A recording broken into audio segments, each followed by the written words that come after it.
বিসমিল্লাহির রহমানির রহিম। আইসা গেছি আবার উপস্থিতি হাজিরিন। আমি আছি মিস্টার ইয়াসিন ব্লগার 24।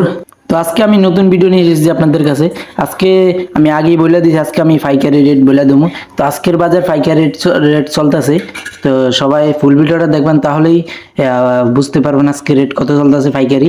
তো পাইকারিতে চলে 160 টাকা করে। কিছু করার নাই, বাজার একবার উপর উঠে একবার ডাউন হয়।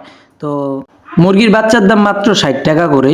তো নিজের কাছে মাত্র হলো, অন্যের কাছে বহুত।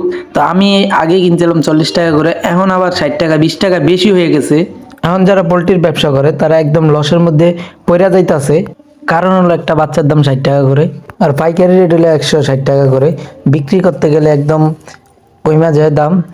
দাম মুরগির বাচ্চা কিনতে গেলে 60 টাকা করে কিনতে হয়, আর বেচতে গেলে 160 টাকা করে। পাইকারি রেট একদম কম হয়ে যাইতেছে।